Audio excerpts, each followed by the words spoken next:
Žmonės pripratinti iš tiesų. Pripratinti nuo mažens kreiptis visada kažkokio tai laukti, kad kažkas vis tiek padės. Jei ne tas, tai tas, jei ne tas, tai tas, galų gali Dievas. Nu, vis tiek kas nors, ne? O jeigu mes pradedam įsivaizduoti, kad niekas nepadės ir kad, ta prasme, žmogus gimė vienas, ar ne? Reiškia, nekovoja kažkokio sulipęs. Vadinasi, jis vienas turi kažkokį tai potencialą suteiktą išgyventi ir, prasme, pats daryti sprendimus. Ant kiek tie blogi sprendimai, tai vėlgi priklauso nuo ideologijos. Koks buvo auklėjimas, kokia šeima, kokia aplinka, viskas vis tiek šiaip ar taip įtakoja. Tai kiekvienas žmogus mato visą savo rinkinį šitą, sakykime, čia tokia revizija reikia pasidaryti, kas pas mane šitą rinkiniais, visokių, sakykime, įpročių, mąstymo, šablonų, visokių stereotipinių, tų visokių, žinot, reikia ten gražu, ten gerai, įtikti, neįtikti, žodžiu, erzina, neerzina, kas būtent. Tai daugiausia, tai vis tik tais mes vėl grįžtam po visokių diskusijų prie savęs ir bandom visą tai savyje atknisti ir susidėlioti viską į vietas, kad mes žinotume, kokias mes savybės apskritai turim, kokios asmenybės pas mus gyvena ten ir kaip jos reaguoja į kažkokius įvykius ir kodėl jos taip aštriai reaguoja, matyt jau jie nusistovėję ilgai pasikartojantys, dažniausiai pasikartojimo žmogus šiek psichiškai reaguoja. Kai jau viskas jau dar vienas kartas panašus ir viskas jau griūna. Tai esmė visada yra, kiekvieną minutę mes žinome iš tikrųjų, kad mes galim daug ką pakeisti. Bet senas įprotis mums dažniausiai neleidžia to pakeisti. Kaip ir atrodo teoriškai žinau, kad reikėtų, bet senas įprotis vis tiek laiko prie to pačio. Tai tas momentas toks, ką aš galiu pasakyti? Galiu visus nuliūdinti vienu aspektu. Niekas jums nieko niekada normaliai nepadės, todėl kad jie nežino, ko jūs norit, nes jūs patys kol kas nei vienas nežinot, ko norit. Iš tikrųjų, tai su žmonėm yra. Tikrai žmogus pats kartais nežino, ko jūs norit. Ir kiekvieną dieną jis nori visko nors skirtingų ir nežino, ko nori dar. Tai čia yra toks momentas, su kuriuo reikia susitaikyti, nes taip yra su visais. Su visų psichikom yra tas pats iš tiesų.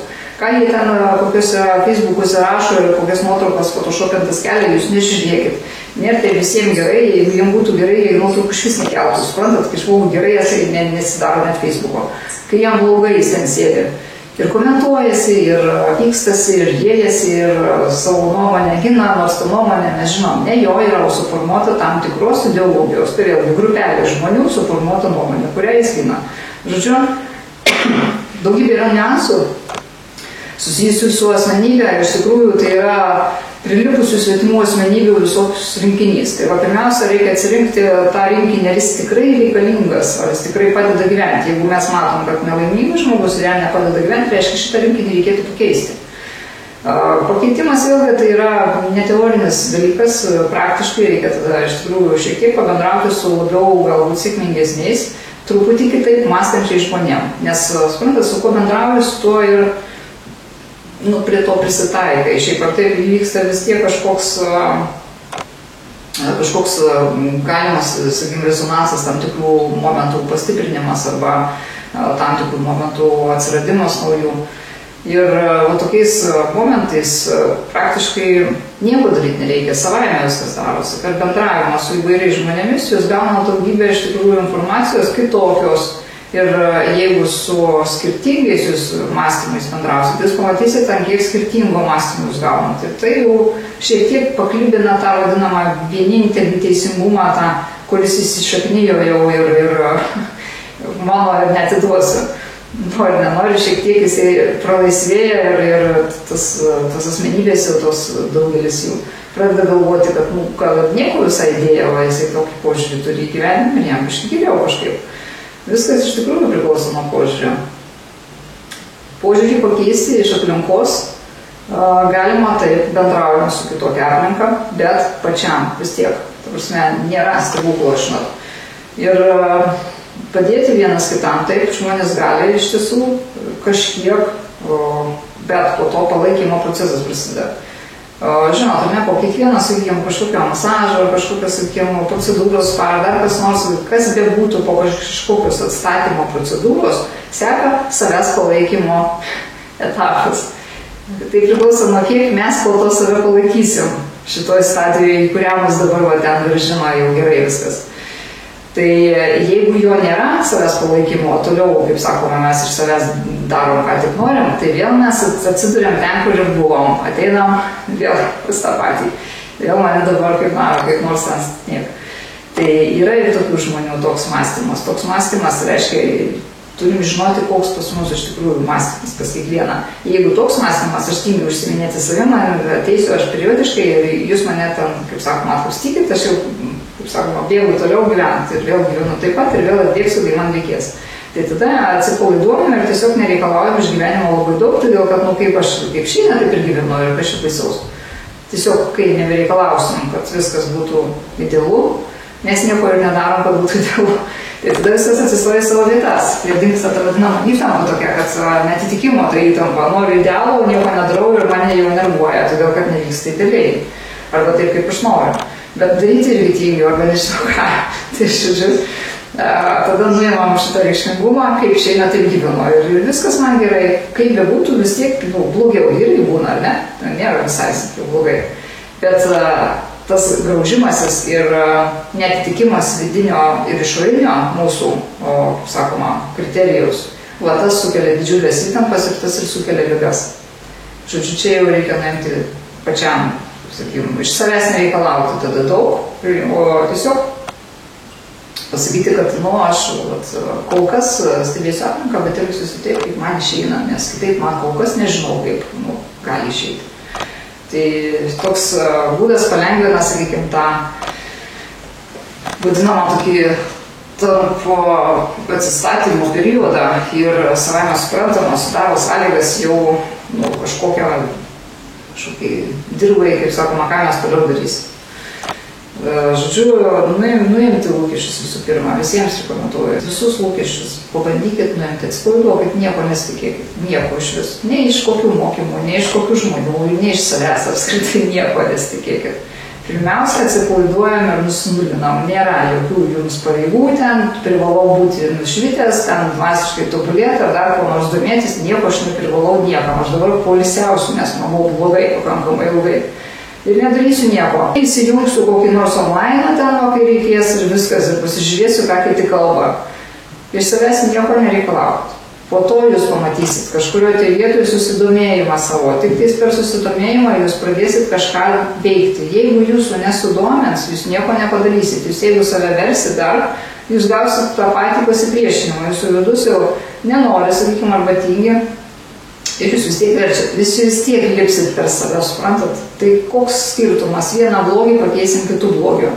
Čia tas pats, kaip žinot, atimti žmogui cigaretės ir sakyti, dabar tu imk alkoholį gerą. Tai ir tas jam iš tikrųjų kenkia sveikatai, aplinkiniam irgi ko gero.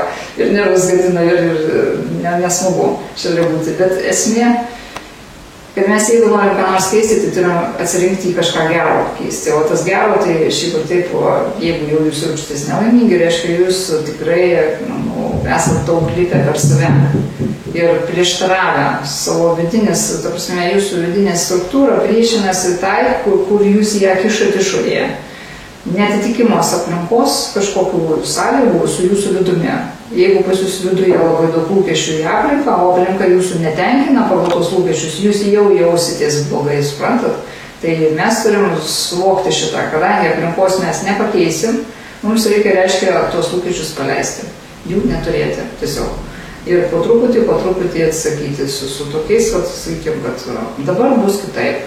Ir pirmiausia, tai prasideda viskas nuo to atsisakymo tų lūkesčių, ko galima tikėtis. Nes pirmame etape jūs tikrai nežinosit, koks turi būti tas jūsų kelias, kur jūs nukreipti ir kas jūs ten nukreips. Aš jums sakau, jūsų kelias visada geras. Tik tai tiek, kad jis jums arba nepatinka, arba patinka. Nėra teisingų kažkokių. Nėra vieno medžio, kurį mes įlipę ten visada gyvensim ir jausime saugus, sotus, patenkinti ir visi mus linksmės. Nėra, neegzistuoja. Jūs jį turite užsiauginti patys. Norite įlipti į medį, užsiauginkite tą medį tokį, koks jums, kaip sakoma, pagal jūsų svorio kategoriją, pagal jūsų ten pasirinkimą, vaisius duodantis ar rūgas ar dar kas nors. Žodžiu, mes įkūrėmės iš tikrųjų savo gyvenimą, kuriamės mes patys. Ir jeigu kas nors netenkina, tai tikrai reikia arba pakeisti savo mąstymą, ta prasme, požiūrį į tai, kas netenkina, arba galų galia keisti tai, kas netenkina, tai kaip ir lyg tai paprasčiau viskas. Bet galvoti, kad reikia pakeisti ir nieko nedaryti, čia yra įtampa. O įtampa sukelia ligas.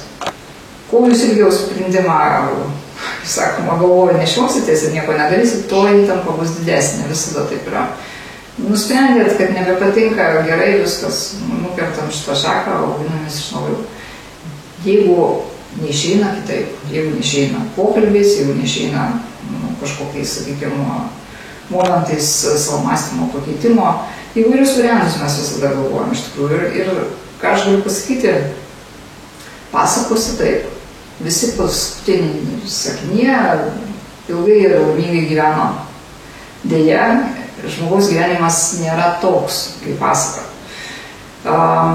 Aš suprantu, kad visi per vaikystę praėjo ir visi paskaitas skaitė pasakas, bet esmė ta, kad mums nereikėjo užsifiksuoti ir strikti ant tą paskutinę sakinę. Nuo ten tik ir prasideda tikras gyvenimas. Viena problema išsisprendžia, atsiranda kita problema. Laikmetis vienas pakeičia kitą laikmetį. Technologijos ant tiek greitai tobulėja, kad jūs nespėsit, suprantat, užsifiksuoti kitokią, jau vėl reikia mokytis iš naujo. Ir pas žmogų atsiranda iššūkis prisitaikymo prie besikeičiančios aplinkos. Nebūkim ta rūšis, kuri išnyksta, nemokėdama prisitaikyti prie aplinkos pasikeitusių sąlygų. Mes turime išmokti prisitaikyti savo psichiką. Ją reikia treniruoti, kad prisitaikyti. Taip yra pokyčiai, taip yra vienas kažkokia nesąmonė, dabar po to kita nesąmonė, po to trečia ir jos nesibaigs. Kokį kelią jūs besirinktumėte, tos nesąmonės nesibaigs. Ir jūs turėsite daryti iš naujo jūs pasirinkimus. Nebus tokio žmogaus niekada, kuris galėtų jums ką nors patarti iš tikrųjų. Patarti yra, teoriškai, bet praktiškai, kad jūs pasinaudotumėte tuo ir kad jums būtų viskas gerai, iš tikrųjų taip, kaip jums norisi gerai, niekada nebus, nes jums reikės visada tą patarimą prisitaikyti, adaptuotis ir pergyventi. Vis tiek praeiti per tą, sakykime, kažkokį vykstantį procesą. O tų procesų, kaip matom, iš tikrųjų daugėja, jų nemažėja. Todėl pasakos galas visi laimingai ir gerai gyveno, tikrai mums neėlėsi. Ne vienam. Galas kaip bus, tai galas bus. Iki to galo mes turim visišką veiksmų laisvę, visišką, sakykime, savo mąstymo laisvę, kaip mums elgtis kiekvienoje situacijoje, kiekvieną dieną. Ir kaip jūs be pasielgtumėt, jūs gausit visus skirtingus rezultatus. O dar po to jūs jau kaip sakoma, tam tikrą lygį pasiekę, jūs pamatysit, kad daugybė apskritai vykstančių procesų iš vis nuo jūsų nepriklauso. Jie tokie ir ne kitokie. Pat atėjo, sakykime, laikas, lietus lyja ir ką dabar daryti? Nepasiėmėt atsargiau. Viskas reiškia sušlapsit. Ir tai yra normalu. Nebus taip, kad nesušlapsiu, ką dabar daryti, kuo man čia apsisaugos, kad aš dabar sausas pareičiau. Tokių dalykų nebūna. Išmokstam stebuklus, kaip sakoma, savo gyvenime truputį patraukti į šoną, tuos, kurie nevykstantys yra, tik tais apie juos kalbama. Ir pamatyti iš tikrųjų realybę, tą vadinamą, ką mes iš tikrųjų galim, ką mes galim pakeisti, tą keičiam, ko mes negalim pakeisti, sugalvojam, kaip mums geriausių būdų prisitaikyti, kad kuo mažiau prarasti energijos ir kuo mažiau nervuotis. Nes nuo to prasidės visas, sakykime, organizmo griūtis. Kuo mes labiau, sakykime, priešinamės tam, kas vyksta, kuo mes labiau nervuojamės, tuo labiau pas mus ligos aktyvėja. Šitą procesą žinant, jūs turit suvokti, ar jūs norit savo kenkt, ar nenorit savo kenkt. Čia ne apie pasaulį, čia ne apie kitus, apie save. Vat noriu aš dabar nervuotis, ar nenoriu, todėl kad dabar aš sirgsiu. Noriu sirgti. Jeigu noriu, tai okei, pasiieškau temos aktualios kokios nors ir ten psichuojam tol, kol tikrai susirgsim. Ir viskas čia yra, kaip sakoma, procesas teisingas. Jeigu nenorim, tai mes reiškia ignoruojam tą temą, arba mes tiesiog nukreipiam savo dėmesį į kitą temą, kurioje niekur nedings tas pasaulis, jis bus toks, koks yra, bet aš tiesiog dėl to nepergyvensiu, nes nervuosiu, dėl kad šitoje vietoje negaliu pakeisti. Vat šitokius dalykus iš tikrųjų yra svarbiausia atsirinkti. Nuo to prasideda kelias vadas.